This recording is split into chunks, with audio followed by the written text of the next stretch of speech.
सूत्र है, बौद्धों ने भी इसको स्वीकार किया है। वेदांत का सूत्र है तत्व पक्षपातो ही स्वभावोधियाम, ये वैदिक सिद्धांत है। तत्व का, तथ्य का, सत्य का पक्षधर होना बुद्धि का स्वभाव है, जीव का। अब दर्शन, विज्ञान, व्यवहार तीनों में सामंजस्य साध करके तथ्य को प्रकाशित कीजिए, व्यक्ति स्वीकार कर लेगा। एक शरणानंद जी थे, प्रज्ञा चक्षु, वृंदावन मानव सेवा संघ के संस्थापक। उनका एक वाक्य बहुत प्रिय है हमको, प्राप्त विवेक का समादर करो। उनका कहना था प्राप्त विवेक का समादर करो।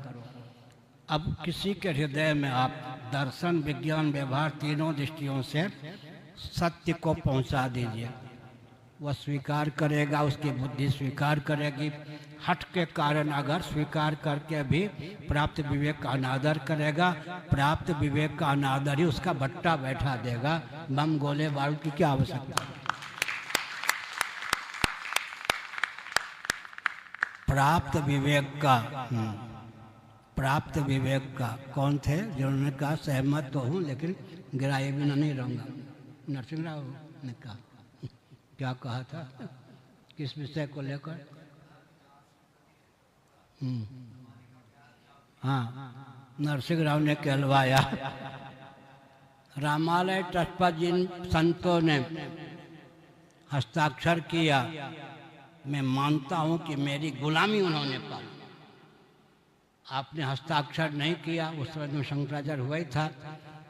आपको गिराने का, आपके अपहरण करने का, मरवाने का पूरा प्रयास करूंगा, लेकिन आस्था के विषय आप ही हैं कि हमारे आगे झुके नहीं। तो हमने क्या कहा मालूम है, आप अपने विवेक का अनादर करोगे, हमको क्या मारोगे, तुम्हारा विवेक का अनादर तुमको मार डालेगा। हो ही गया। नरसिंह राव का शरीर जो शव जो था दिल्ली में नहीं जलने दिया गया नेहरू परिवार के द्वारा।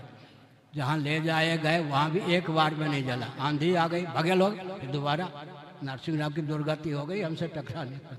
लेकिन उन्होंने कहा था आपके अपहरण करने का, मरवाने का पूरा प्रयास करूंगा, लेकिन मेरे कहने पर जिन संतों ने, व्यक्तियों ने, महान भावों ने रामालय पर हस्ताक्षर कर दिया, उन्होंने मेरी गुलामी पाली। आप मेरे गुलाम नहीं हुए, इसलिए हृदय से नतमस्तक हूँ, लेकिन आपको नीचा दिखाने का भरसक प्रयास करूंगा।